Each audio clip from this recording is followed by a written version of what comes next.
Bismillahirrahmanirrahim. Alhamdulillahi rabbil alamin. Wassalatu wassalamu ala sayyidina maulana Muhammadin wa ala alihi wa sahbihi ajmain, amma ba'd. Rabbi yassir wa la tu'assir, Rabbi tamim bil khair.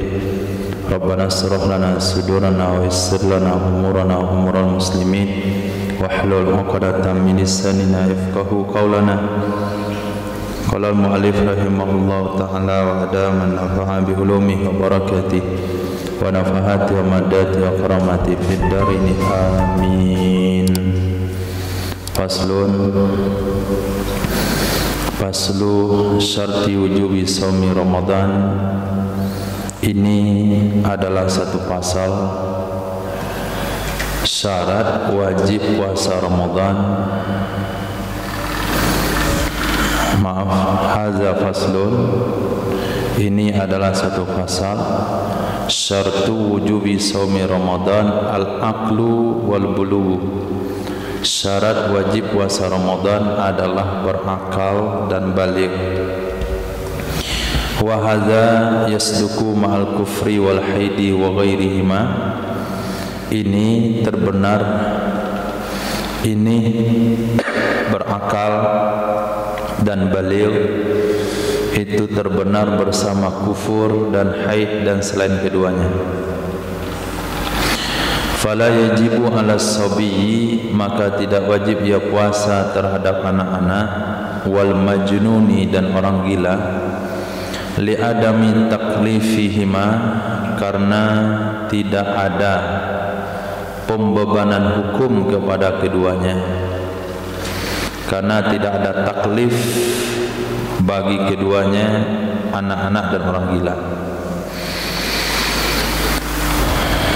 Wa wujubuhu 'alal kafiri ma'a adami sihhati minhu wujubu iqabin alaihi fil akhirah.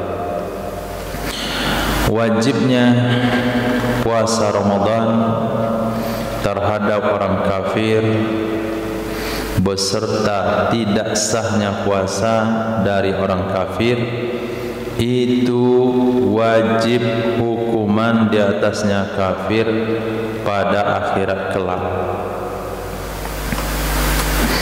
Tadi musannaf sudah menyinggung di atas, ini syarat wajib puasa Ramadan adalah berakal dan baligh. Syaratnya dua, berakal dan baligh.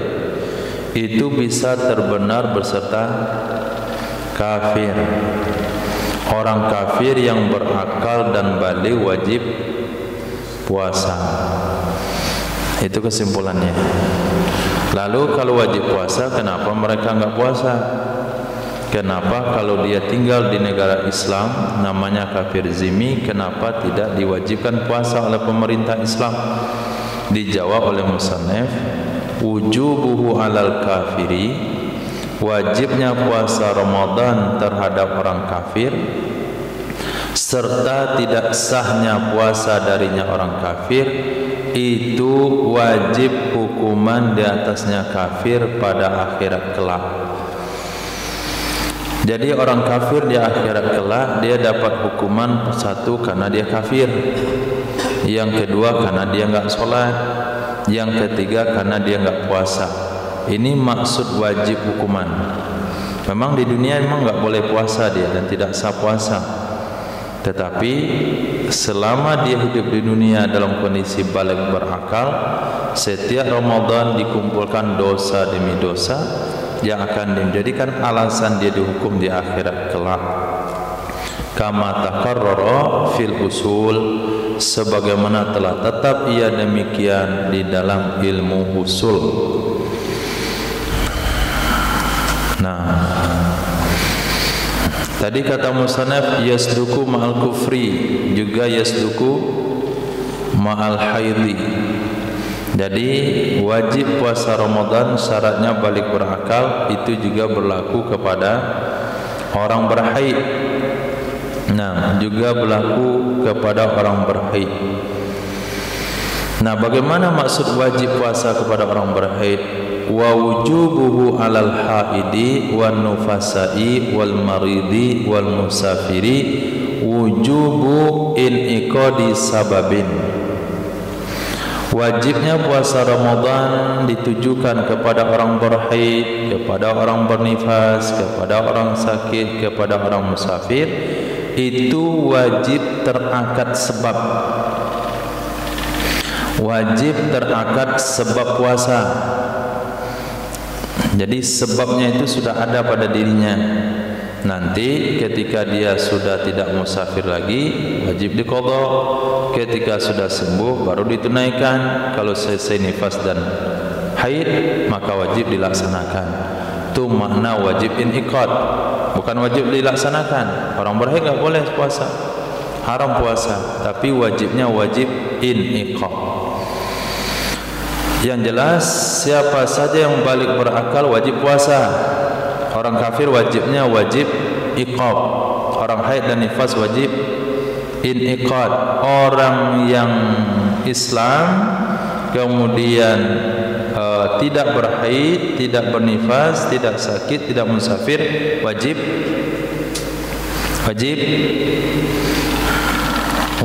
infial, wajib melakukan.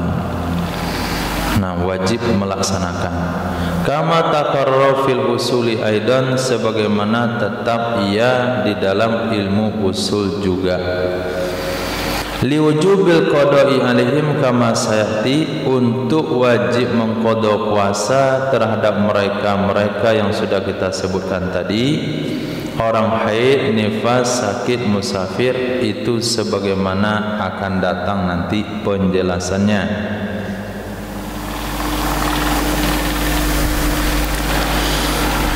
Wa kadza yuqalu, begitu juga dikatakan pada murtad dan mughma alaih. Begitu juga dikatakan pada orang murtad, pada orang mughma alaih. Mughma alaih arti dasarnya ditutup di atasnya. Maksudnya pemikirannya ditutup, maknanya pingsan atau koma. Wasakran, dan orang mabuk. Annahu in aqada sababu fi hakihim, sesungguhnya nyadamir sahni terakatlah sebab wajib puasa pada hak mereka. Jadi orang murtad tetap wajib puasa, bukan wajib melakukan, tapi wajib inqad. Apa maksud wajib inqad? Kalau dia taubat masuk Islam kembali, puasa yang tinggal selama murtad wajib diqadha. Nah, begitu juga orang mabuk, begitu juga orang yang koma. Liwujubil qada'i alaihim, karena wajib mengqadha di atas mereka tersebut. Itu syarat yang keberapa? 1 dan 2. Syarat wajib puasa, berakal dan baligh. Dan syarat berikutnya adalah itaqatuhu, sanggup melakukannya puasa. Syarat wajib puasa berikutnya adalah itaqatuhu, sanggup melakukannya puasa. Fala yajibu ala man la yutikuhu, maka tidak wajib ia puasa terhadap orang-orang yang tidak sanggup ia orang akannya puasa. Kenapa dia tidak sanggup? Likibarin, karena sudah tua. Au maradin, atau karena sakit. Sakit yang bagaimana? La yurja bur'uhu, yang tidak ada harapan sembuhnya sakit. Dan diartikan ikut nahu di sana, la yurja bur'uhu. Kalau ikut nahu mana artinya? Tidak diharapkan sembuhnya. Kurang ajar keluarganya, enggak diharapkan sembuh. Mana maksudnya? Biar mati maksudnya? Bukan, itu arti nahunya. Arti maknanya adalah yang tidak ada harapan sembuhnya, begitu. Kadang-kadang arti kaidah itu bikin salah paham. Nah, la yurja buruhu, udah lama itu, sakit mati. Orang yang berinfak ketika sakit matinya, maka yang berlaku hanya sepertiga. Sakit mati. Sakit mati kebayangkan sekarat. Bagaimana mau infak orang dah sekarat? Mana fikih ini? Ternyata sakit mati itu sakit yang berujung mati. Itu namanya sakit mati. Nah, bukan kesakitan waktu mati. Nah, itu bahasa-bahasa seperti itu perlu dipahami. Nah, di sini juga sakit la yurja buruhu, sakit yang tidak ada harapan sembuh. Kalau sakit ada harapan sembuh, wajib mengqadha. Sakit yang tidak ada harapan sembuh tidak wajib puasa.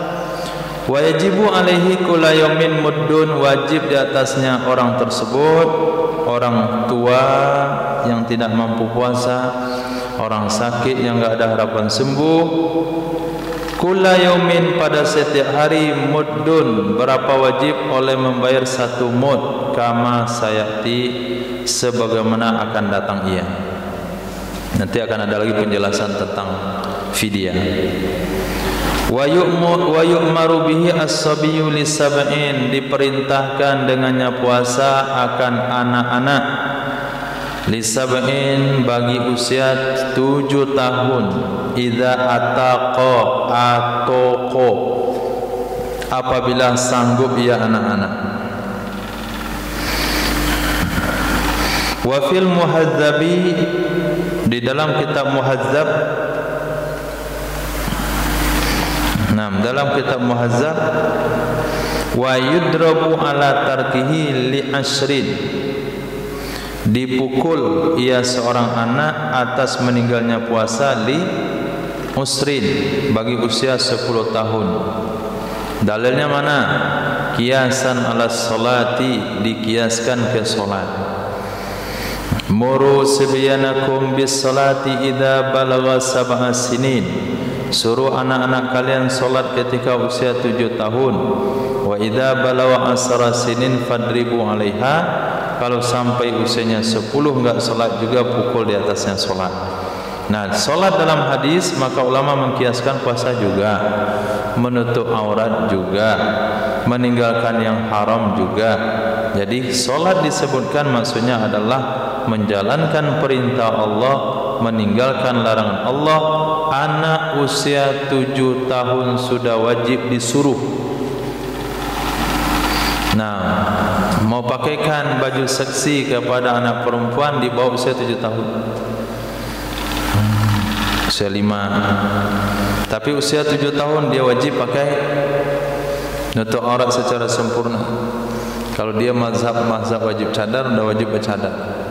Kalau dia khilaf pakai mazhab tidak pakai cadar, enggak pakai cadar, sudah wajib disuruh pakai kaos kaki.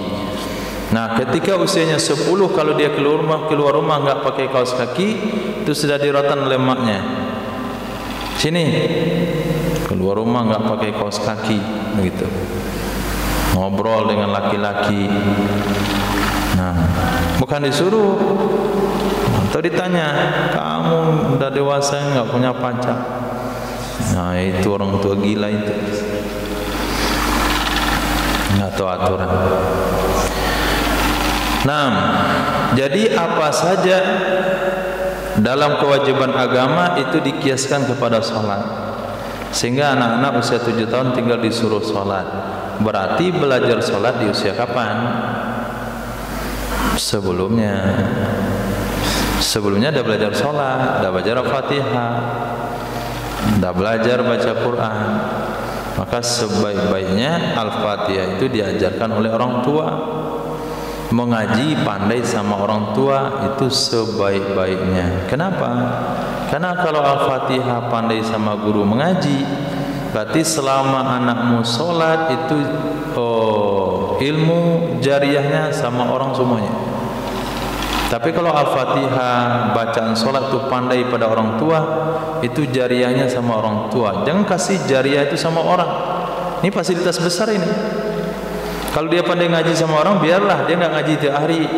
Tapi kalau Al-Fatihah pandai dari orang, berarti dia baca Al-Fatihah 5 kali sehari semalam dalam 17 rakaat salat. Itu siapa pahalanya? Itu orang. Kamu punya anak, pahala kasih ke orang cuma ngajarin Al-Fatihah. Maka mesti bapak, ibu, anak-anaknya pandai Fatihah dan bacaan salat dari orang tua sendiri, supaya jariahnya itu ke orang tua, jangan kasih ke orang. Nah, begitu. Nah, kalau lebih mantap lagi 30 juz itu di rumah.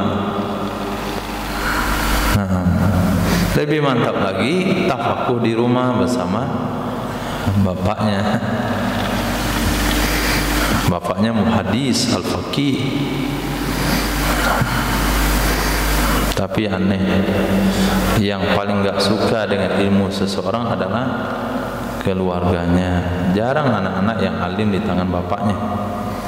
Bahkan jarang yang alim di pondok bapaknya. Mesti ke pondok lain. Kenapa? Karena bapaknya nggak tegas. Tapi kalau bapak tegas, alim anaknya duluan. Seperti Syekh Kiai Dimyati. Itu anak-anaknya belum mulai pengajian, kalau belum anaknya duduk di depan buka kitab. 7 tahun tuh udah bangku Sahih Bukhari. Walaupun nggak pandai, tapi harus duduk di majelis pengajian bapaknya. Depan semua anaknya itu. Sahih Bukhari semua. Begitu bapak baru cocok. Santi rotan 7 kali, anaknya 70 kali. Serasa alim najibah.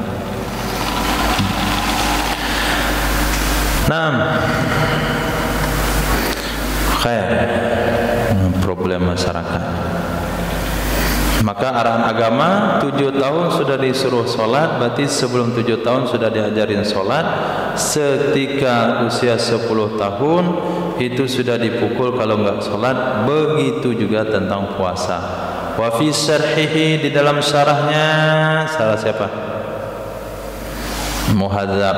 Yajibu alal wali, wajib terhadap wali ayyak murahu, bahwa memerintahkan ia wali hu akannya anak bihi dengannya puasa, wayadribuhu dan memukul ia wali, wayadribahu memukul ia wali akannya anak ala tarki di atas meninggalkannya puasa. Itu dalam syarah Muhadzab. Summa qala wala sahha samu ila biniyatin minal lail. Kemudian berkata ia Imam Nawawi, dan tidak sah puasanya seorang anak-anak kecuali niat di malam hari. Bukan puasa-puasa saja, tapi niat juga diajarkan malam-malam. Sahur juga diajarkan malam-malam. Sebelum tidur jangan suruh makan sahur. Nanti dibangunin jam 3 makan sahur. Enggak bangun juga sampai jam 4 bangunin anak makan sahur. Saya pengalaman waktu kecil tuh, sejam orang tua bangunin. Ya maklum masih kecil. Mulai daripada orang tua masak sampai makanan terhidang tuh bangun, panggil setiap 10 menit. Nah kalau orang tua terlambat bangunnya, mana caranya?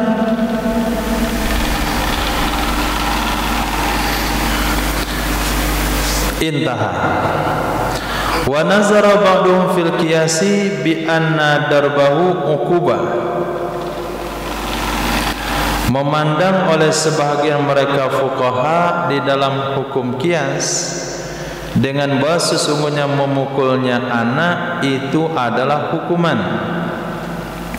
Sesungguhnya memukulnya anak itulah hukuman.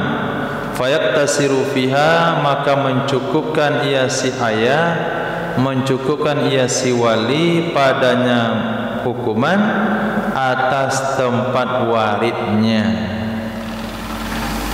Di atas tempat waridnya hukuman. Di mana waridnya hukuman?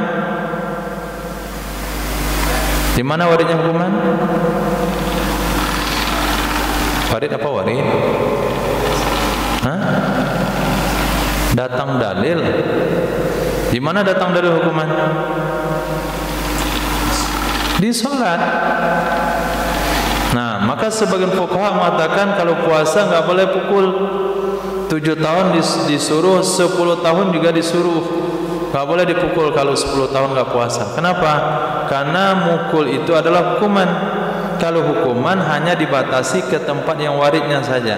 Waridnya di sholat, ya sholat saja, jangan bawa ke puasa. Itu pandangan sebagian fuqaha. Tapi pendapat yang kuat tidak. Semuanya diikuti. 7 tahun disuruh, 10 tahun kalau tidak dipukul. Pukulnya di kaki, bukan di kepala. Dan rotan, bukan dengan kayu.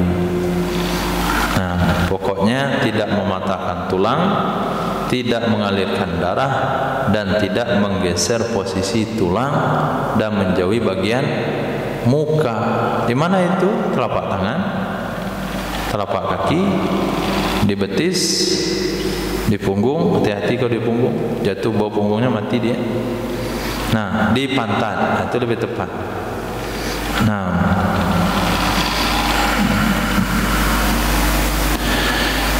khair, tapi jangan sampai berdarah. Wa ka'anna Rafi'i lam yazkur lidzalik. Seolah-olah Imam Rafi'i tidak menyebutkan, ia Imam Rafi'i, akannya pukulan karena hal tersebut. Seolah-olah Imam Rafi'i tidak menyebutkan, ia Imam Rafi'i, akannya pukulan karena alasan tersebut. Jadi kalau kita lihat dalam kitab Muharrar, Imam Rafi'i tidak menyinggung memukul anak ketika usia 10 tahun kalau enggak puasa. Seolah-olah Imam Rafi'i ikut ke pendapat sebagian fuqaha yang ini, yang mengatakan kias itu hanya untuk diperintahkan, untuk pukul tidak pakai hukum kias, karena pukulan adalah hukuman hanya diterapkan pada yang warid saja, dengan dasar kaidah idra'ul hudud bisubuhat. Wal muradu bis sabi, yang dimaksudkan dengan sabi al jins, itu jenis. Nah, dan nanti terlalu pakar nahunya tapi enggak ngerti fikih.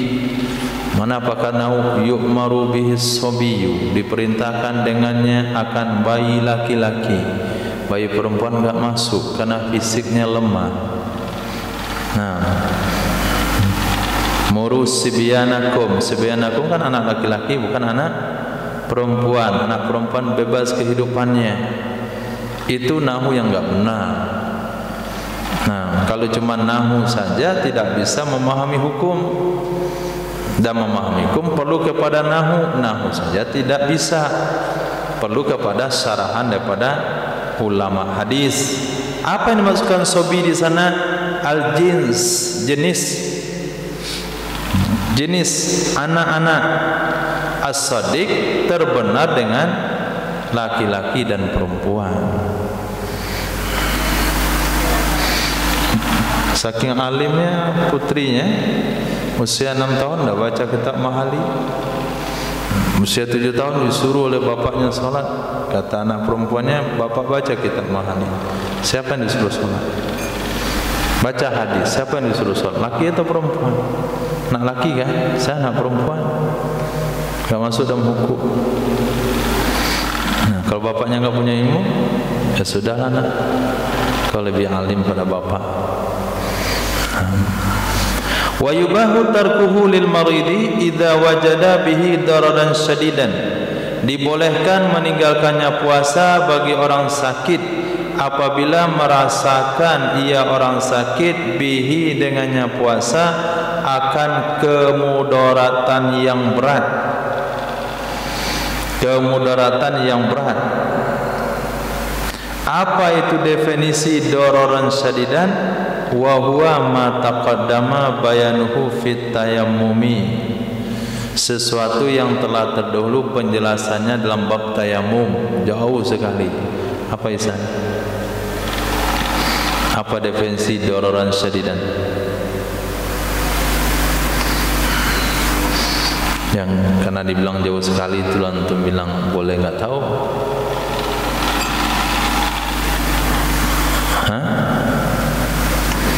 Pertama,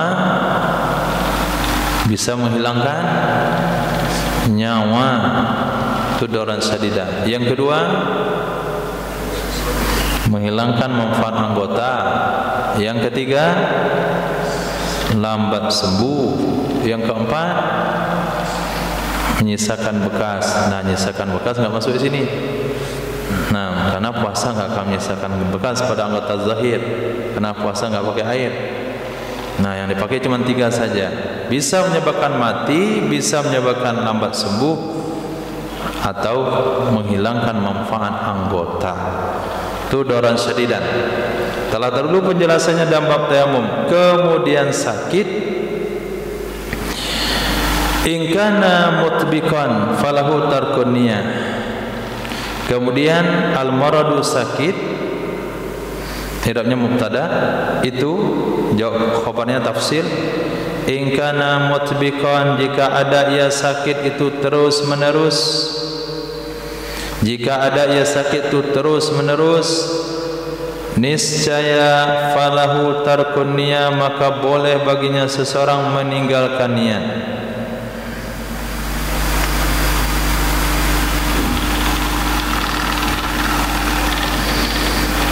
Sakitnya total gitu, enggak hilang-hilang timbul.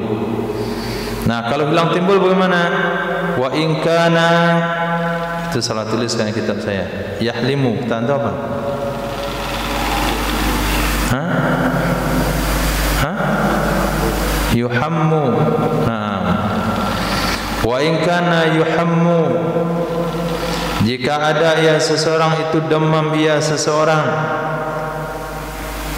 Wa yanqati'u, dan terhenti ia demam.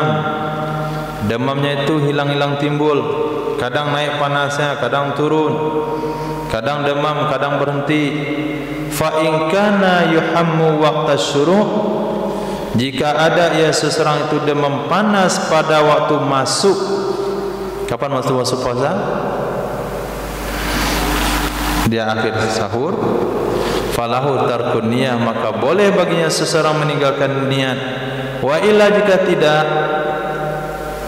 tidak demam di waktu masuk puasa, sudah hilang demamnya ketika imsak, fa alaihi ayyanwiya, maka wajib di atasnya seseorang oleh bawah dia berniat.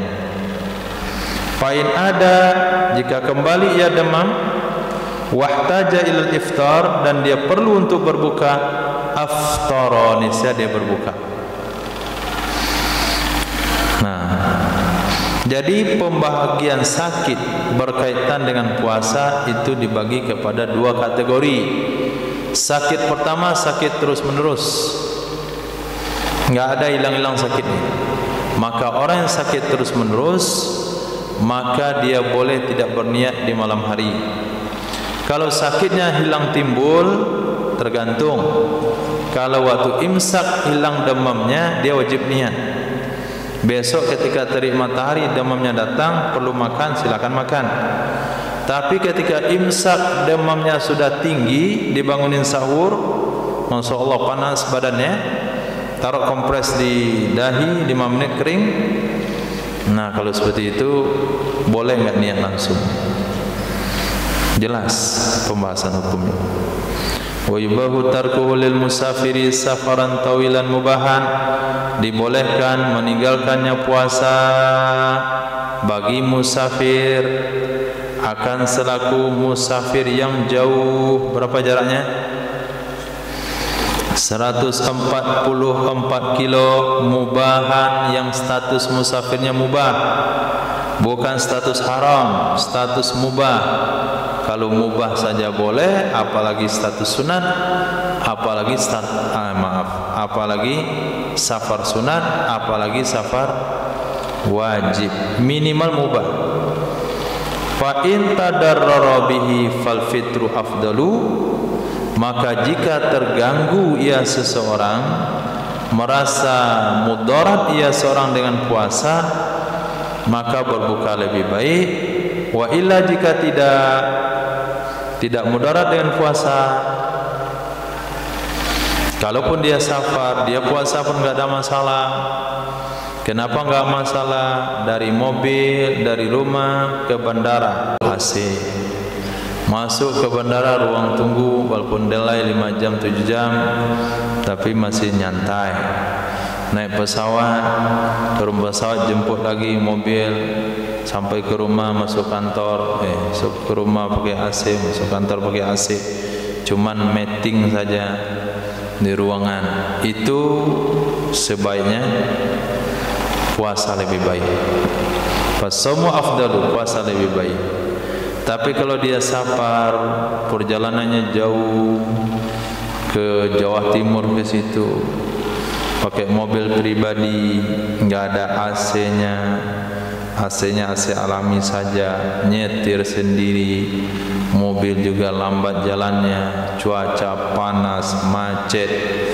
Nah, kalau dia puasa berkunang-kunang kelihatannya, letih dia, itu berbuka lebih baik. Maka tidak ada aturan, tidak ada keharusan. Apa hukumnya berbuka di dalam perjalanan? Mana lebih baik, berbuka atau berpuasa? Itu jawabannya tergantung.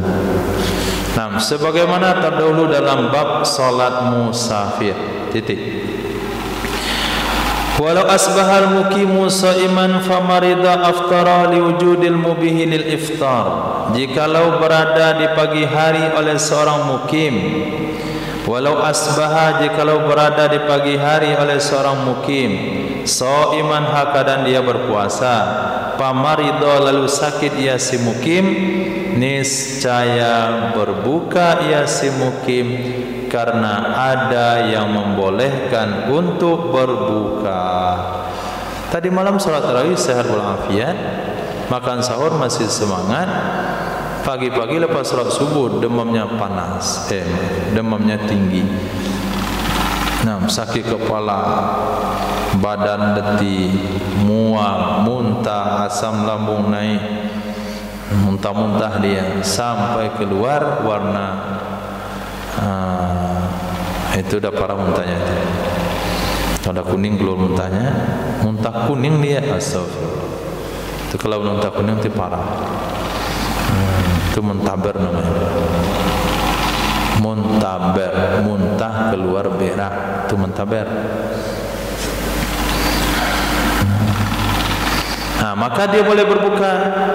Wa insafarafa, dan jika musafir ia si mukim, fala yuftiru, maka dia tidak boleh berbuka, tagliban li hukmil hadar, karena memenangkan, karena mendominankan hukum hadar.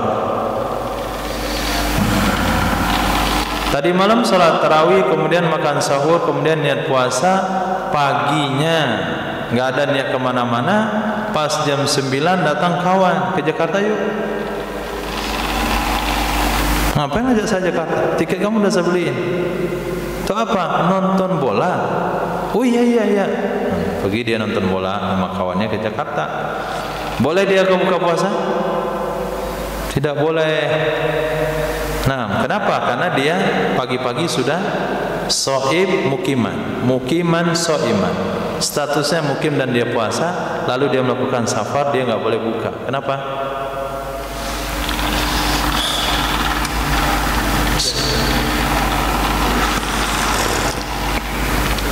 Tagliban li hukmil hadar. Kaidah usulnya, kaidah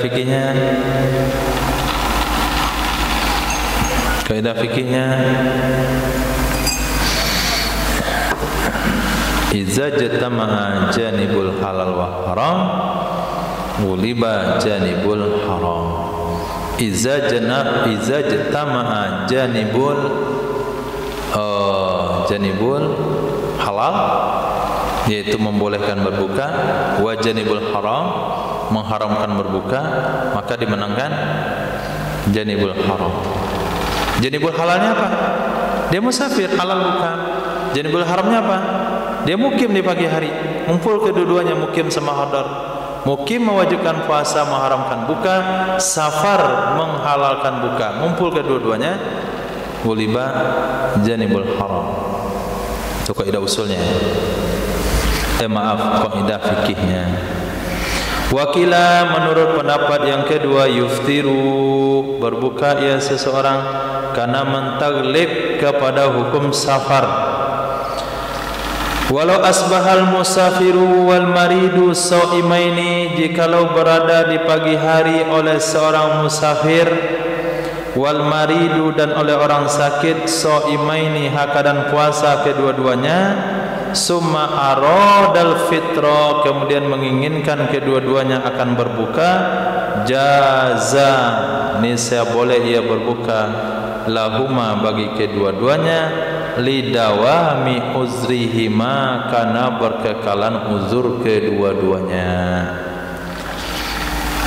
Nah, Pak Haji ini sakit tapi malam dipaksakan puasa, makan sahur lah Pak Haji. Pagi-pagi dia paksakan puasa, zuhur nggak tahan lagi dia, boleh berbuka. Kenapa boleh? Karena masih ada uzurnya, masih sakit. Nah, seorang musafir juga. Nah, pada hari pertama pagi-pagi dia ada di kampung, nggak niat kemana-mana. Kemudian siang hari diajak kawannya, maka hari itu dia tidak boleh berbuka. Esok harinya, hari kedua dalam perjalanan, dia sudah berstatus musafir. Nah, pagi hari itu dia nekat puasa juga. Kayaknya biasa aja saya puasa dalam safar. Kemarin saya puasa, sekarang saya puasa juga. Makan sahurlah dia, puasalah di pagi hari.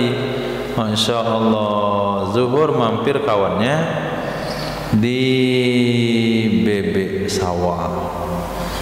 Nah, gurami, gurami bakar. Nah, baunya masuk ke mobil. Kamu puasa kan? Enggak sih, kamu makan dulu. Kata dia, kalau ikan bakar yang bakar saya nggak bisa tahan iman. Turun dia yang ikut makan, boleh nggak? Boleh, karena statusnya masih musafir. Walaupun dari pagi dia puasa. Beda halnya kalau awal-awal dia seorang mukim. Begitu kemudahan diberikan oleh Allah kepada musafir, terserah dia.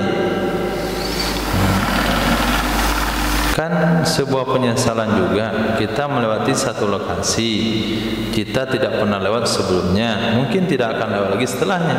Mampir di restoran yang terkenal di tempat tersebut, kita puasa. Nah, kalau dibungkus nggak enak, enaknya makan di situ. Kalau antum milih yang mana? Lanjut puasa atau ikut makan? Insya Allah, saya juga.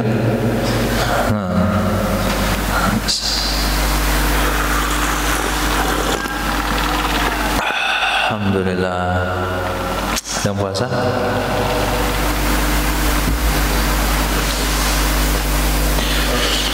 Walau aqamal musafiru wa safiyal maridu haruma alaihimal fitru ala sahihi.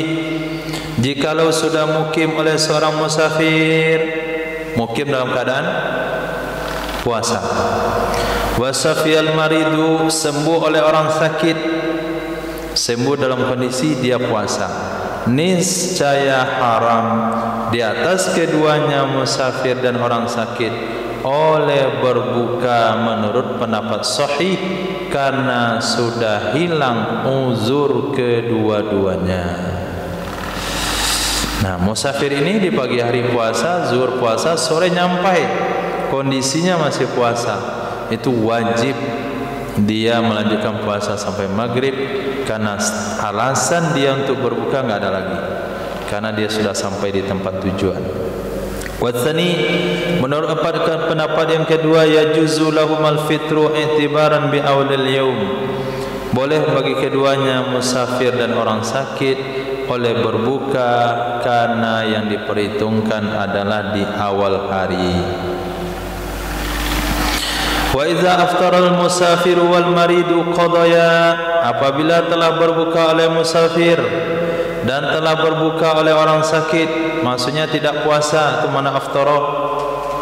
Bukan aftara berbuka waktu matahari tenggelam, tapi aftara membatalkan puasa mananya kalau di sini. Apabila membatalkan puasa oleh musafir dan oleh orang sakit, niscaya mengqadha kedua-duanya ketika sembuh dan ketika sampai di tempat tujuan. Dalilnya, wa man kana maridan aw ala safarin fa'iddatum min ayyamin ukhar. Siapa saja yang ada ia itu kondisi sakit atau dalam kondisi safar, maka harus diganti dari hari-hari lain. Al-Baqarah ayat 184. Ai fa'aftara fa'iddatun. Fa'aftara fa'iddatun, itu tafsirannya. Wa man kana maridan aw ala safarin fa'aftara fa'iddatun. Kalau enggak aftara bukan fa'iddatun. Siapa yang sakit atau dalam keadaan safar, maka wajib diganti di hari yang lain. Maksudnya kalau dia berbuka, fa'aftara, lalu dia berbuka, baru ganti di hari lain. Kalau dia lanjut puasa, maka enggak perlu ganti. Itu ada kalimat yang dibuang, atau menurut tafsirnya begitu, fa'aftara. Wa kadzal haidu, begitu juga wanita berhaid taqdi, mengqada ia wanita berhaid ma fataha, apa saja yang melewatkan, ma fatahu, ma fataha. Begitu juga wanita berhaid itu mengqada ia wanita berhaid ma akan sesuatu fataha yang terlewat ia sesuatu akannya wanita berhaid, akan balik kepada haid. Begitu juga mengqada oleh wanita berhaid ma fataha sesuatu yang melewat, yang terlewat ia satu akannya wanita berhaid, sebagaimana telah terdahulu pada bab haid. Semisalnya orang berhaid adalah orang bernifas. Wal muftiru bila udrin wa tarikun niyah amdan aw sahwan. Orang yang berbuka tanpa uzur, orang yang membatalkan puasa tanpa uzur, dan orang yang meninggalkan niat di malam hari, hal keadaan sengaja atau lupa, itu yaqdiyani mengqada kedua-duanya. Orang yang enggak puasa karena memang enggak niat puasa, setelah taubat, hijrah, memperbaiki diri, maka wajib mengqada puasa selama tertinggal masa reman dulu. Nah, masa mereman. Nah, begitu juga orang yang lupa niat di malam hari. Kenapa lupa niat di malam hari? Karena perangai Wahabi. Nah, dilarang membaca doa nawaitu sama ghadin an adai fardhi syahri Ramadan. Biasanya jamaah itu bisa niat puasa karena dipimpin oleh Pak Imam. Kemudian Pak Imam masuk pengajaran Wahabi, masih dikuasai oleh pengurus Wahabi. Enggak boleh mimpin-mimpin niat begitu. Hanya ada jamaah yang ketika puasa lupa niat malam-malam karena dia biasa niat di masjid. Sekarang niat di masjid enggak boleh lagi. Pas di rumah lupa niat, besoknya baru sadar. Maka besok hari dia wajib tidak makan, tidak minum, tapi puasanya tidak sah. Maka dia wajib mengqada setiap puasa yang tidak diniatkan di malam hari. Nah, maka untuk mengantisipasi ini, para ulama mengajak kita untuk mengamalkan dua mazhab. Satu, di awal Ramadan niat puasa sebulanan. Aku niat puasa Ramadan 1 bulan full. Nah, niat ini berdasarkan mazhab Imam Malik, hukumnya sah. Kemudian wajib niat tiap malam berdasarkan mazhab Imam Syafi'i. Pakai kedua-dua niat ini di awal Ramadan. Ketika nanti terlewatkan lupa niat, langsung pagi-pagi pindah mazhab. Nah, hari ini perahu saya perahu Maliki. Kenapa lupa niat dari malam? Saya ada niat di awal Ramadan. Ini antisipasinya. Karena tidak makan dan minum tapi tanpa ada keyakinan puasa kita sah, itu berat. Enggak makan, enggak minum, puasa kita sah, itu enggak ada masalah. Ringan rasanya. Tapi enggak makan, enggak minum tapi enggak ada nilainya, itu lebih berat daripada puasa. Nah, supaya menghilangkan rasa berat itu dan tidak wajib mengqadha, kita pakai mazhab Maliki. Wa yajibu qada'u ma fata bil igma'i, wajib mengqadha sesuatu yang terlewat ia sesuatu dengan sebab pingsan. Dengan sebab pingsan, bi khilafi ma fata minas salati bi, dengan sebalik sesuatu yang terlewat ia sesuatu dari ibadah solat, bihi dengan sebab pingsan. Kalau solat yang tertinggal gara-gara pingsan tidak wajib diqadha, tapi selain solat wajib seperti puasa, seperti tawaf 4 keliling keinjak pingsan, maka boleh disambung setelah sadar keliling yang kelima, 6 dan 7. Sa'i lari-lari Safa dan Marwah baru 3 keliling dah pingsan.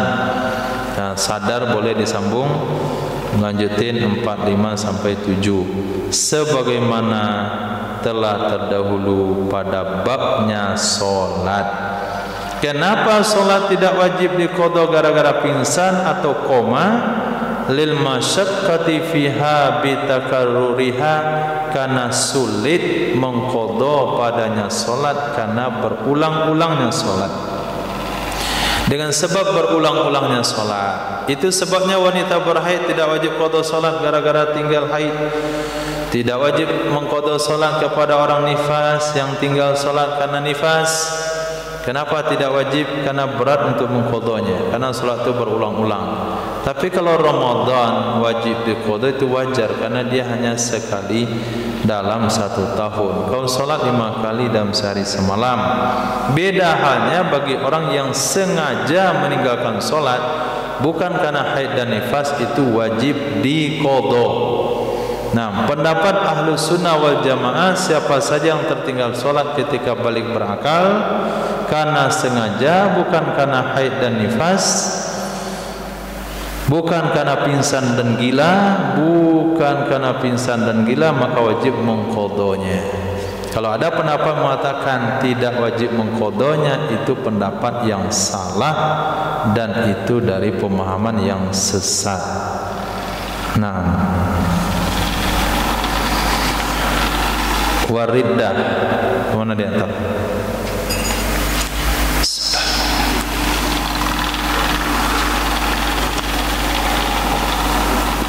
Alhamdulillah.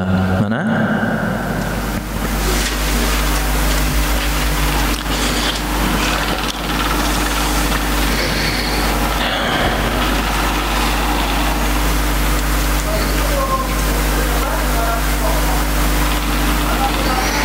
Atau kepada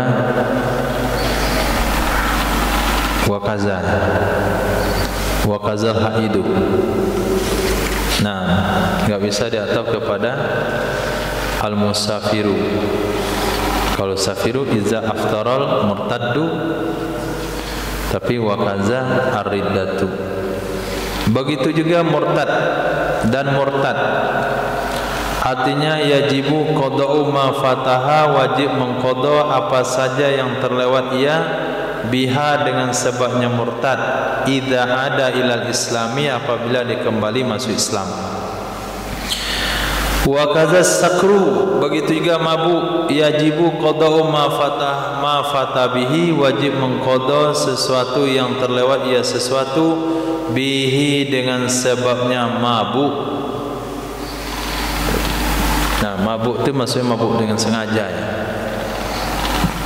Dunal kufril asli, tidak wajib mengqadha karena kafir tulen. Karena kafir tulen, fala yajibu qada'u ma fata bihi, maka tidak wajib mengqadha sesuatu yang tertinggal ia sesuatu dengan sebabnya kafir tulen.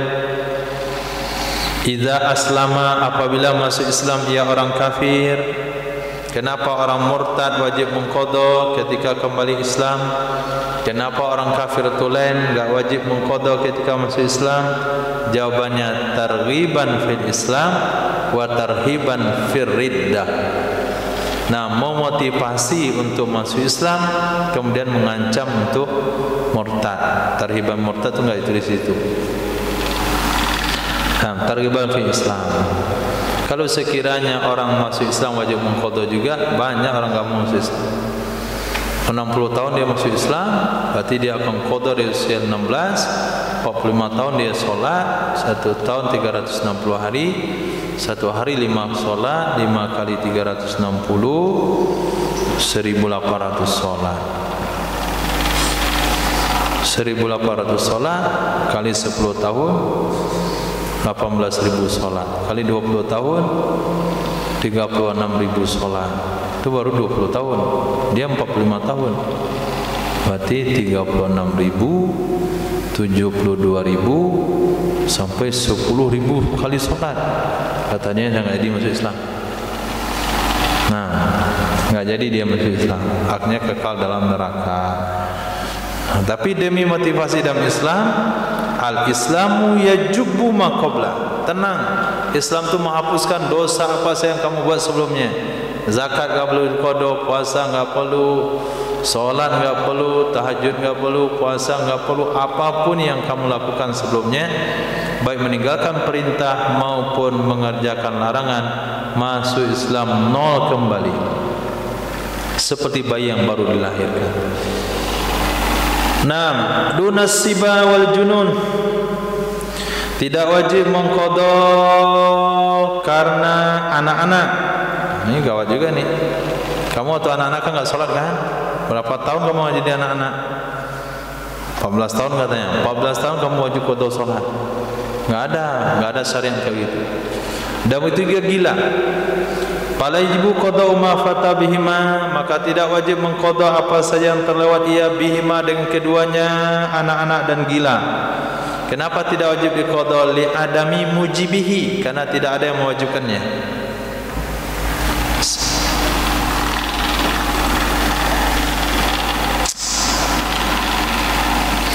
Walau ittasala jununu birriddati wajaba qada'u ma fata bihi bi khilafi ma law ittasala bis sukri li'anna al-hukma riddati mustamirun bi hilas sukri. Jikalau bersambung gila dengan murtad, jikalau bersambung gila dengan murtad, nah ini perlu tasawur yang mantap nih.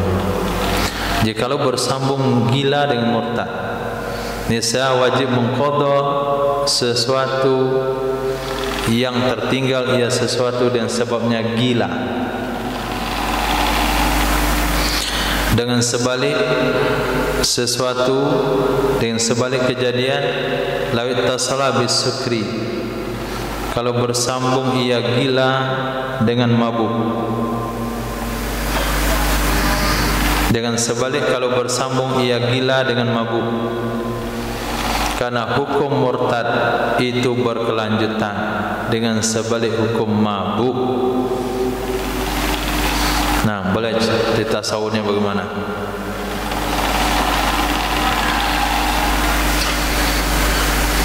Bersambung gila dengan murtad, ihsan mana bentuknya?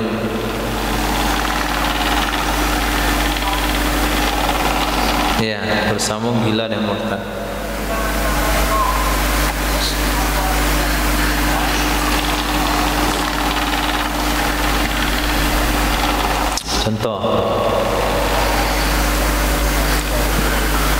Contoh si Zaid. Pertama dia waras si Zaid ni. Berapa hari puasa dia gila. Lepas tu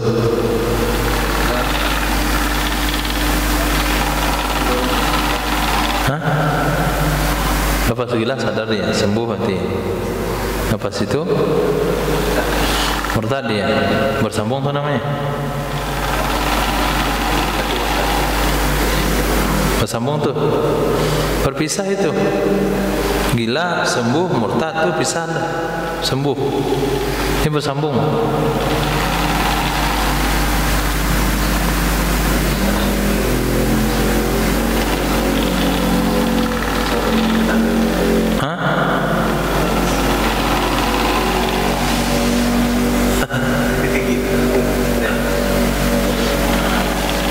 Jangan sampai gila pula mikirkan surahnya. Itu bersambung belajar yang gila ntar.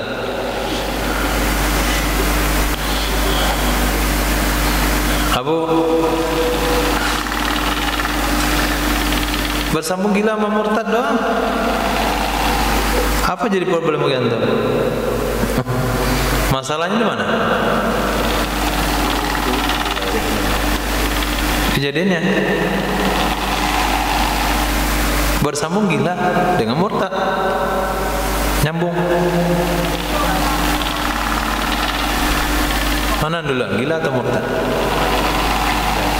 Gila dulu, lepas itu dia murtad. Memang murtad orang gila itu bisa sah hukumnya, orang gila murtad. Berarti nggak nyambung, terpisah. Nah, murtad dulu baru gila. Pernah baca bab ini di mana kemarin? Pokoknya di fikih juga. Makti wal makti itu seolah-olah penyambungnya di belakang. Nah, jadi ternyata gila itu, murtad itu di depan. Jadi ada seseorang yang murtad 2 tahun. Nah, murtad dia 2 tahun, lepas itu dia jatuh gila. Murtad 2 tahun, jatuh gila 5 tahun. Udah 7 dia. Sembuh dari gila, masuk Islam dia. Dia wajib mengqadha salat 7 tahun. Bukan 2 tahun saja, tapi 7 tahun. Kenapa? Murtad ini mustamir. Dia berkelanjutan sampai ketika dia gila tuh masih dikatakan, ini siapa nih? Ini si murtad yang gila. Dia tetap status murtad sama dia. Beda sama orang mabuk yang gila. Bersambung mabuk, gila dengan mabuk. Maksudnya dia mabuk dulu kemudian gila. Minum tua. Ada berita viral orang Medan, dia bisa minum tua 1 drum. Mabuk dia misalnya. Pas mabuk kemudian dia minta drum kedua. Gila dia. Nah, gila setahun. Mana rumah sakit? Bawa ke Gaduh. Terpaksa bawa ke Gaduh. Sembuh dia 2 tahun. Berapa tahun qadha salat? Hah? Sehari mabuk saja. Nah, karena yang namanya mabuk itu tidak akan berkelanjutan. Enggak ada orang mabuk sepanjang tahun. Sebulan tuh mabuk dia. Bukan mabuk itu tuh udah gila namanya. Mabuk tuh sehari 2 hari mabuk. Kalau mabuk sebulan tuh bukan mabuk, tuh gila. Nah, Masya Allah. Jadi secara pemahaman kalimat, susunan kalimat yang benar itu setelah bi itu adalah kalimat awal. Itu susunan yang benar. Yang biasa dipaparkan adalah itu pemakaian secara adat. Nah, kalau secara kaidah ini yang tepat. Ngomong gila dan murtad. Murtad dulu baru gila. Bersambunglah gila. Paham bahasanya? Bersambunglah gila dengan murtad. Bersambunglah gila. Yang menyambung siapa? Gila. Dengan siapa bersambungnya? Dengan murtad gitu. Siapa yang bilang orang gila murtad? Bahaya itu orang gila murtad.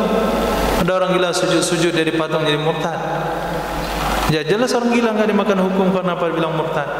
Kenapa di sini bersambunglah gila dengan murtad? Bersambunglah. Siapa yang menyambung? Gila yang menyambung. Dengan siapa bersambung? Dengan murtad. Berarti murtad dulu kemudian gila. Masya Allah. Dibilangin lihat muta'alaknya kemana.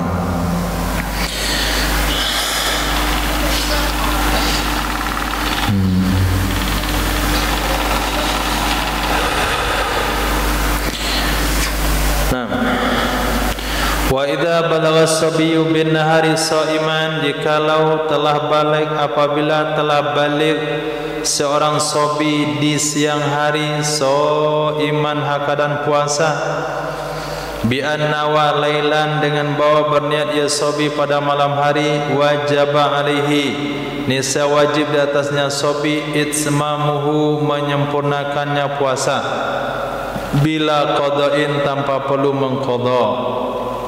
Wakila menurut pendapat yang kedua yustahabu itsmamuhu disunahkan menyempurnakannya puasa wa yalzamuhul qada'u wajib akannya sobi oleh mengqadha li'annahu lam yanwil gharda karena sesungguhnya sobi tidak berniat akan yang dimaksudkan, tidak berniat akan yang dimaksudkan. Pada malam hari niat sobi ada sengaja aku puasa besok fardu karena Allah. Apakah fardu puasa bagi sobi besok? Tidak. Zuhur tepat usianya jam 15 tahun, maka jam 12 tepat usianya 15 tahun, maka dari jam 12 sampai maghrib pendapat yang kedua dia wajib selesaikan puasanya, tidak perlu dia qadha lagi, niatnya tadi malam sudah dianggap sah. Menurut pendapat yang kedua dia boleh berbuka syukuran karena dia sudah balik, maka langsung dia dan wajib mengqadha. Nah, walau aslamal kafiru fihi fala qada'a alaihim. Jikalau masuk Islam orang kafir pada siang Ramadan,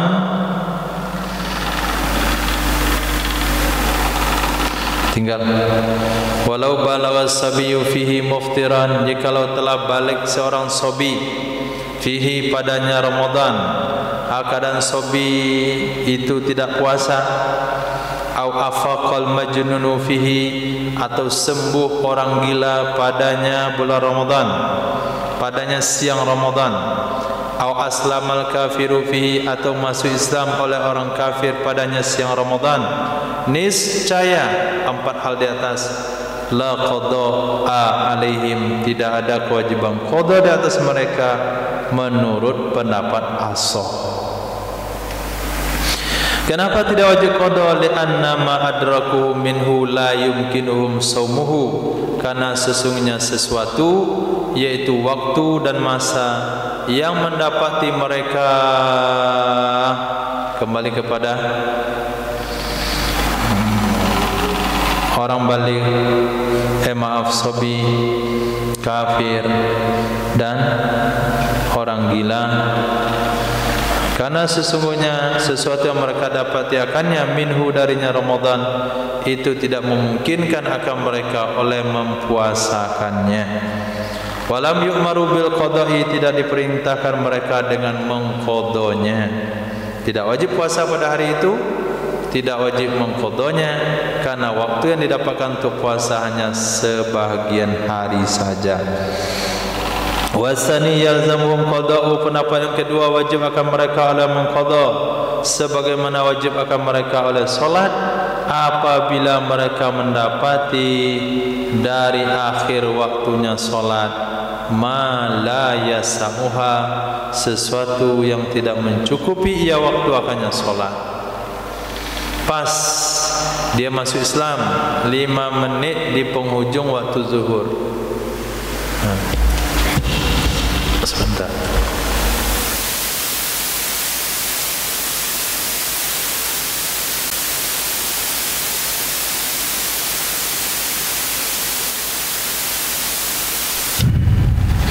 Alhamdulillah wa sallallahu ala sayyidina maulana Muhammad wa ala alihi washabihi ajma'in.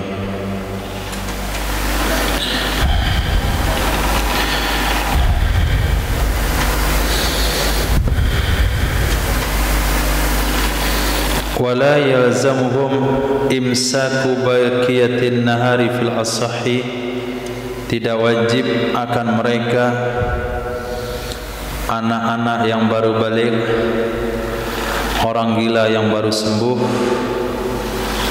orang kafir yang baru masuk Islam oleh menahan diri, maksudnya dari makan dan minum, baqiyatin nahar, sisa siang itu alif lam ahli dzikri.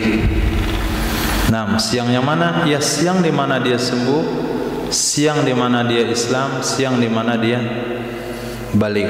Fil asahi menurut pendapat asah, binaan didasari kepada adami luzumil qadha, tidak wajib mengqadha.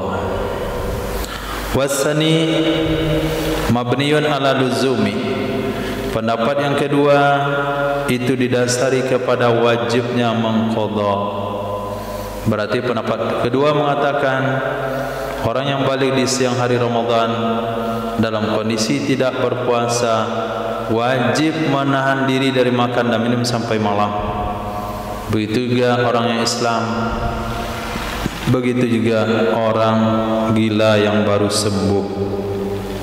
Nah, wa minhum man akasa dzalik, di antara mereka ada orang yang membalik demikian. Apa maksudnya membalik demikian? Orang tersebut wajib menahan diri sampai sore tapi tidak wajib qadha. Nah, itu maksudnya membalik demikian. Wajib menahan diri tapi tidak wajib mengqadha. Babana khilafal qadha ala khilafil imsak, maka dia mendasari perbedaan qadha kepada perbedaan imsak. Kalau wajib qadha berarti enggak wajib imsak. Ngapain suruh imsak qadha juga? Kalau dia wajib imsak sampai malam, ngapain suruh qadha? Kan sudah wajib menahan diri sampai malam. Wakila dikatakan may yujibul imsaka yaktafi bih, dikatakan orang yang mewajibkan imsak, orang yang mewajibkan menahan diri dari makan dan minum sejak dia balik, sejak dia sembuh, sejak dia Islam sampai tenggelam matahari, itu mencukupkan ia dengannya menahan diri dan tidak mewajibkan qadha. Wa may yujibul qadha ala yujibul imsak, orang yang mewajibkan qadha itu tidak mewajibkan imsak. Fa fihi ma hina idzin, maka pada kedua-duanya ketika itu ada 4 pendapat. Nah, ada 4 pendapat. Mana 4 pendapat? Yajibani, mewajibkan kedua-duanya. Mewajibkan kedua-duanya. Wala la yajibani, tidak mewajibkan kedua-duanya. Yajibul qadha dunal imsak, mewajibkan ia akan qadha, tidak imsak. Yajibul imsaka dunal qadha, mewajibkan ia akan imsak, tidak qadha. Jadi 4 pendapat. Nah, kita ambil kasus satu saja. Seorang anak yang usia balik 15 tahun pas di siang hari Ramadan dalam kondisi dia tidak puasa dari pagi. Kalau kondisi dia puasa dari pagi itu sudah kita bahas sebelumnya, wajib menyempurnakan puasa sampai malam. Itu pendapat yang kuat. Pendapat yang lemah, tidak wajib menyempurnakan puasa. Apakah dia wajib mengqadha? Pendapat yang kuat, tidak wajib mengqadha. Pendapat yang lemah, wajib mengqadha. Nah, sekarang bagaimana anak yang balik di siang hari tapi dari pagi enggak puasa? Pertanyaannya, apakah dia wajib tidak makan dan minum sampai maghrib? Pendapat yang kuat, tidak wajib. Pendapat yang kedua, wajib. Apakah dia wajib mengqadha puasa hari itu? Pendapat pertama, tidak wajib. Pendapat yang kedua, wajib. Akhirnya ada 4 pendapat. Nah, mewajibkan kedua-duanya. Menahan diri wajib, mengqadha wajib. Itu satu pendapat. Pendapat yang kedua, tidak mewajibkan keduanya. Menahan diri makan minum sampai maghrib enggak wajib, mengqadha juga tidak wajib. Pendapat yang ketiga, wajib qadha tapi tidak wajib menahan diri. Pendapat keempat, wajib menahan diri tapi tidak wajib. Nah, 4 pendapat. Yang kuat yang mana? Hah? Yang kuat yang mana? La yajibani, tidak wajib kedua-duanya. wa yalzamul imsaka man wa yalzamul imsaku man ta'adda bil fitri, wajiblah menahan diri untuk tidak makan dan minum man akan seseorang ta'adda yang bersengaja ia bil fitri dengan berbuka, au nasiyan niyata atau lupa ia akan berniat, lianna nisyanahu yushiru bi tarkil ihtimami bi amril ibadah, karena lupanya seseorang itu memberitahu dengan meninggalkan mengambil berat urusan ibadah, dengan meninggalkan ihtimam mementingkan urusan ibadah. Fahuwa darbu taksirin, itu termasuk satu jenis kecerobohan. Maka orang yang tidak berpuasa di siang hari Ramadan, ketika dia sarapan pagi dia dosa, nyambung kopi 1 gelas tambah dosa lagi, dia makan siang dosa lagi, kemudian dia ngemil dosa lagi, ngopi sore dapat dosa lagi, makan mie dosa lagi. Nah, setelah dia batalkan puasa, dia wajib nahan diri lagi, makan lagi dosa lagi, makan lagi dosa lagi. Suapan pertama dia dosa, suapan kedua berdosa. Pokoknya sepanjang hari Ramadan, apapun yang dia makan dan diminum, setiap suapan dan teguknya bernilai dosa. Nah, begitu juga orang yang sudah lupa niat tadi malam, maka siang hari wajib tidak makan, tidak minum, walaupun wajib mengqadha. Kenapa dia dapat beban seperti itu? Wajib menahan diri dan makan dan minum, wajib mengqadha, puasanya enggak sah. Jawabannya, karena dia ceroboh. Kenapa katakan ceroboh? Karena meninggalkan niat itu menunjukkan tidak ada ihtimam dengan urusan ibadah. Dia enggak mementingkan urusan ibadah. Masa kamu niat lupa saat niat tadi malam, mohon maaf aja lah, berarti enggak ada ihtimam. Pergi ke kantor lupa sepatu, pakai sandal jepit dia kantor, lupa saya pakai sepatu Pak Bos, suruh pulang aja, itu karyawan enggak ihtimam. Nah,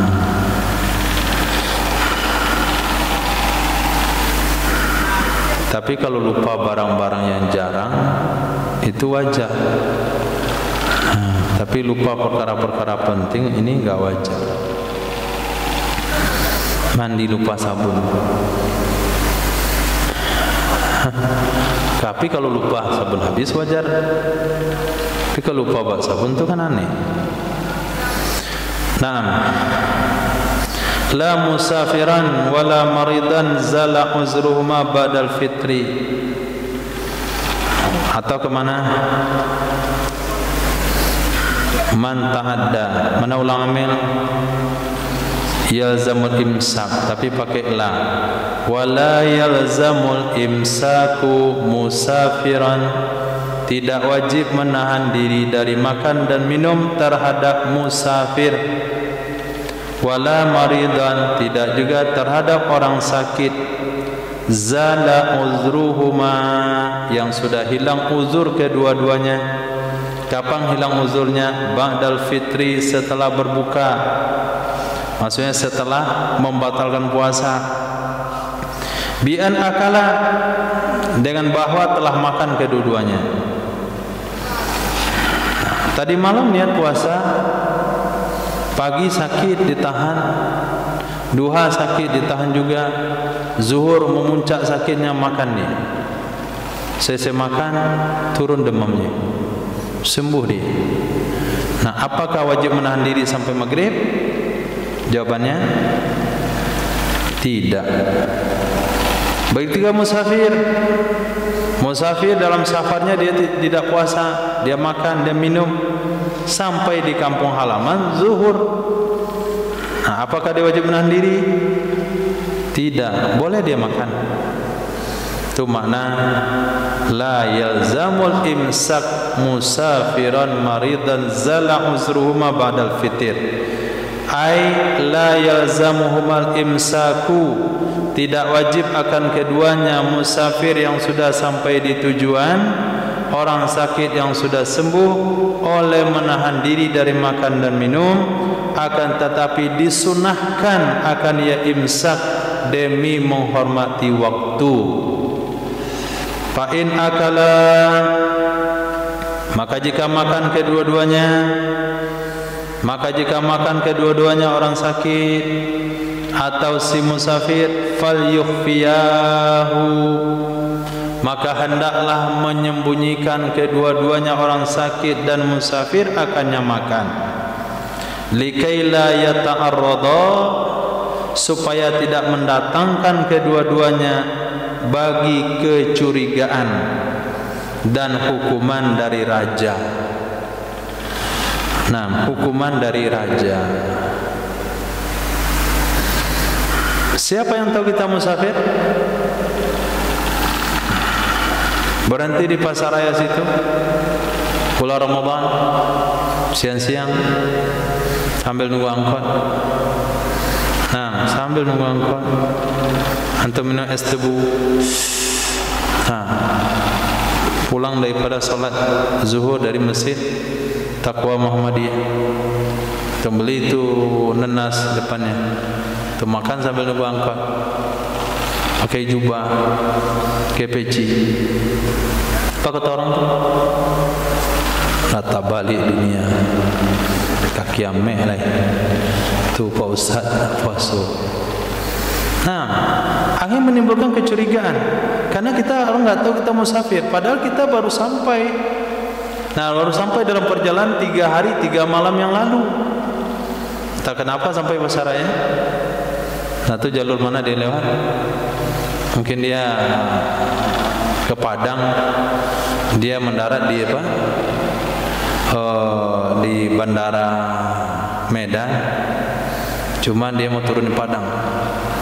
Turun aja di Parasut itu sampai di pasar raya.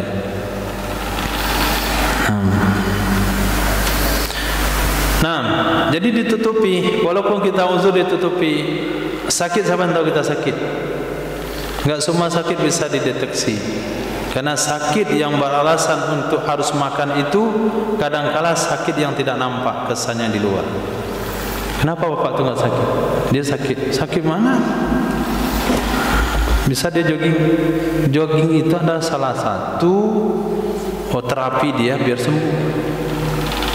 Karena sakitnya bukan fisik, dia sakit dalam.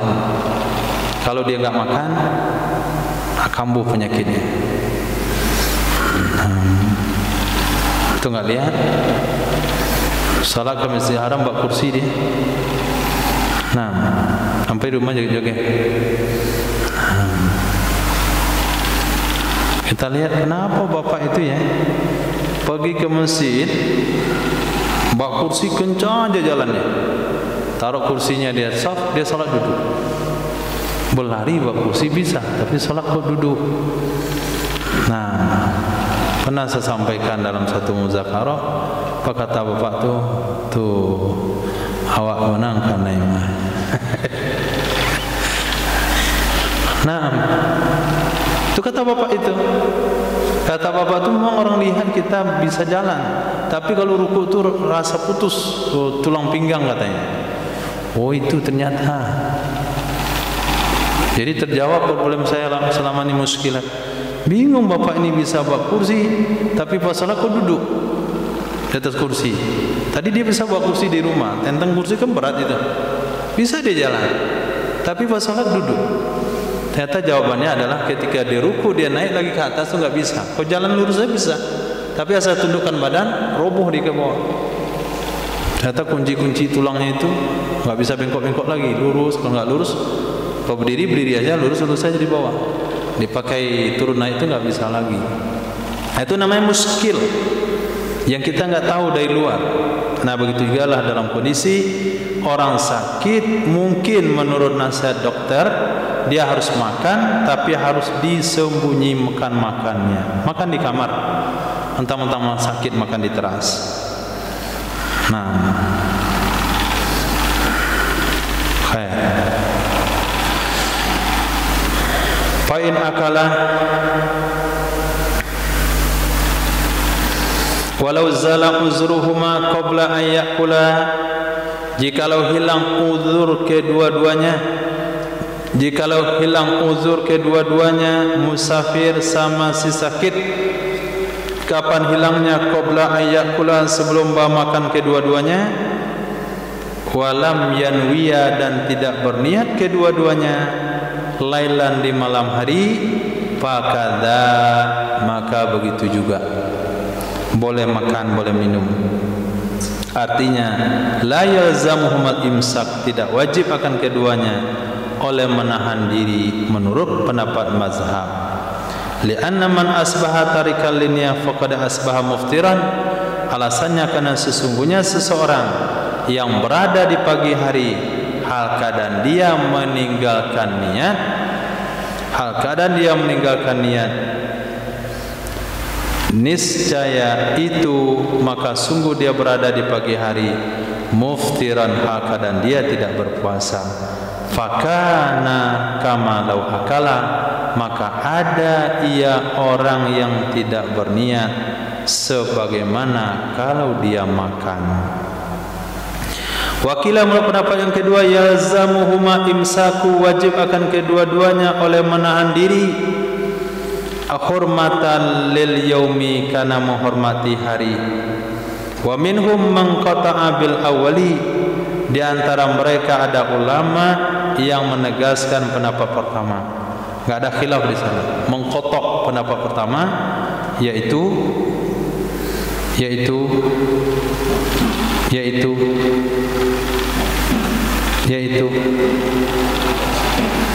tidak wajib imsak. Wal azharu annahu yalzamul imsak.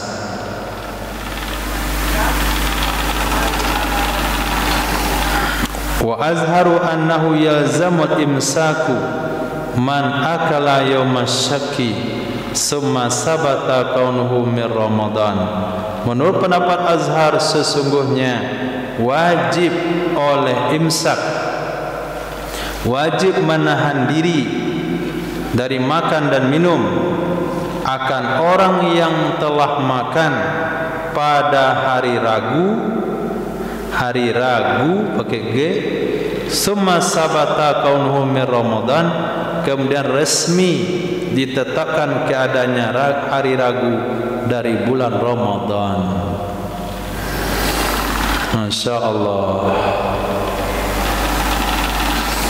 Tadi malam 30 Sya'ban, dia sudah coba lihat hilal tidak terlihat.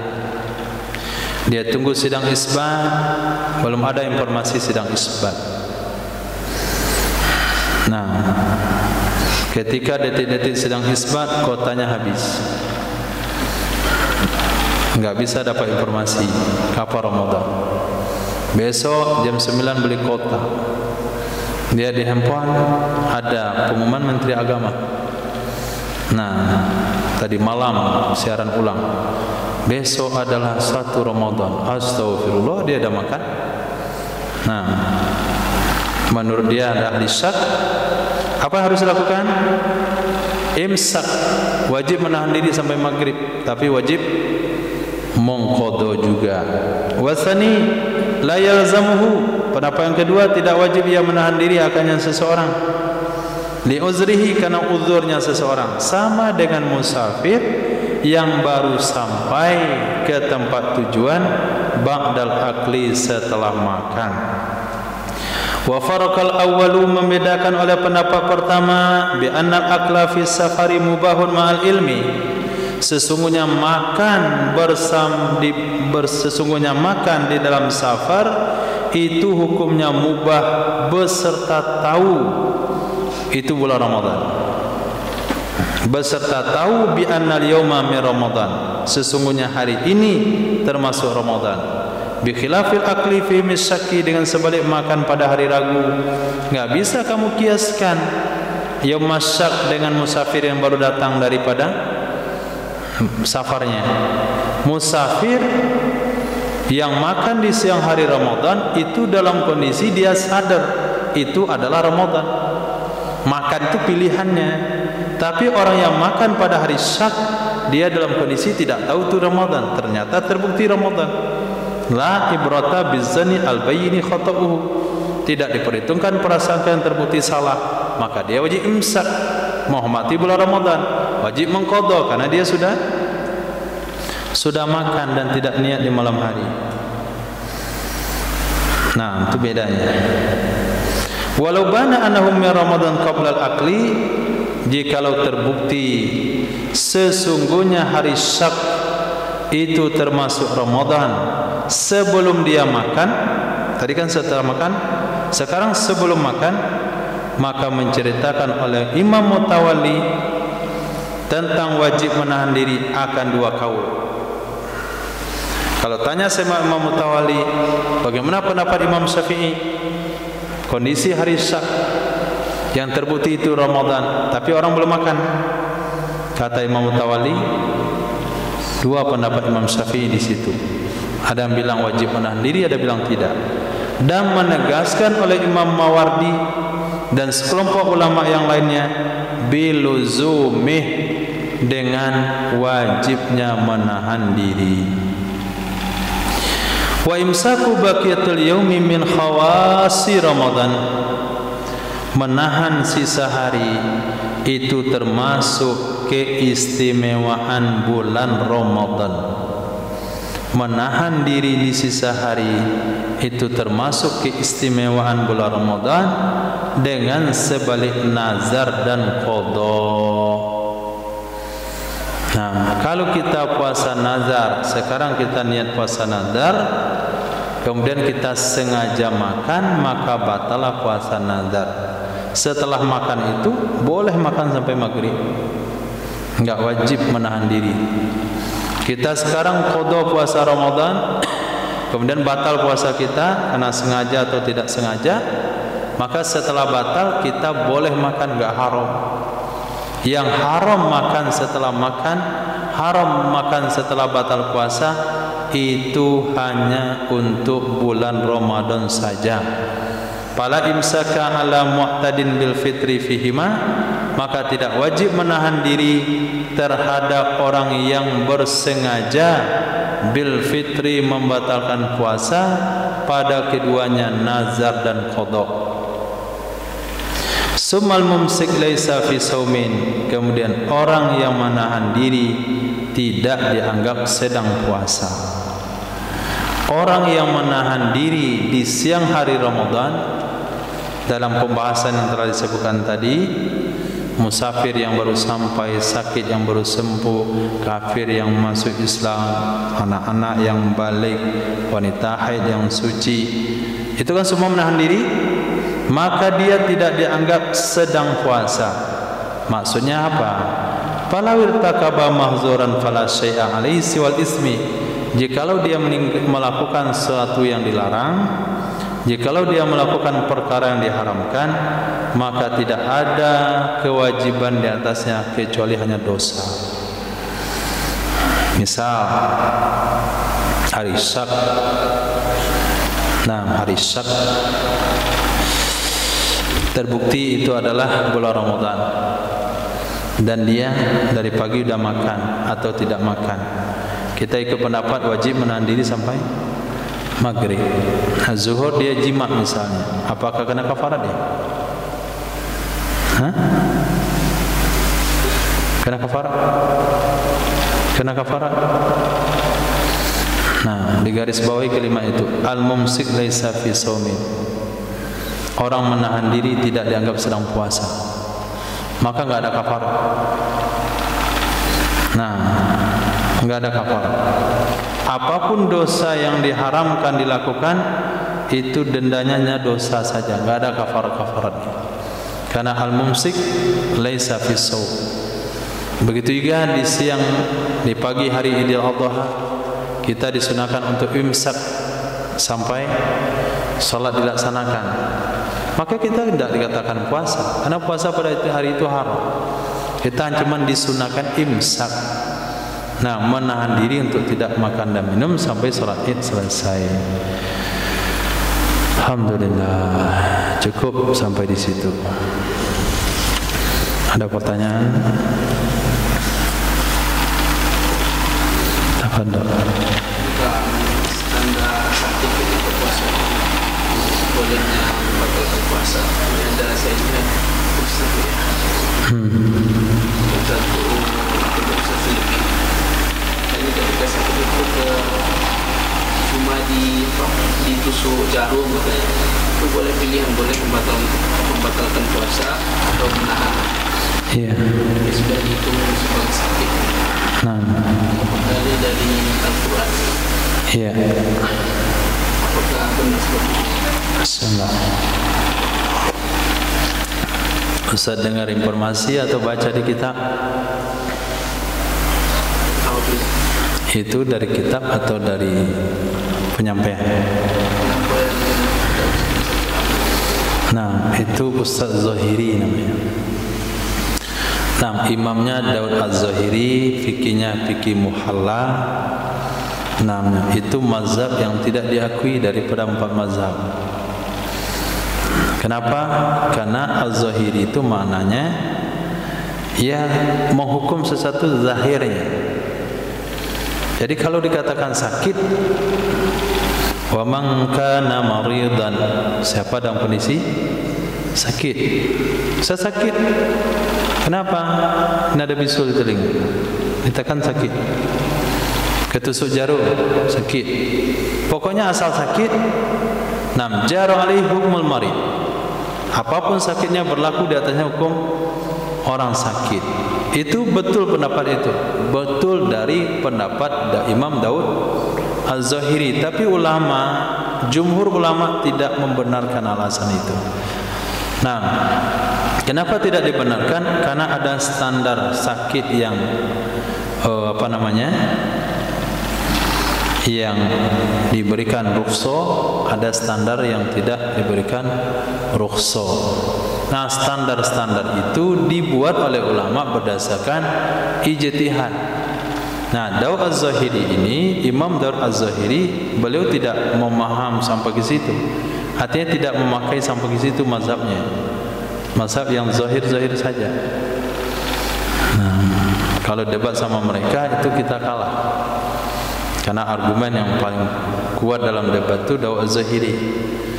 Nah, bagusnya dibaca di fikih-fikihnya. Namanya muhalla. Ini kan mahali itu muhalla. Barisannya beda dikit. Dan saya bilang, kawan beli mahali ke beli muhalla. Khair. Betul pendapat ulama. Tapi tidak boleh diamalkan. Karena keluar daripada jumhur. Nah, kelas.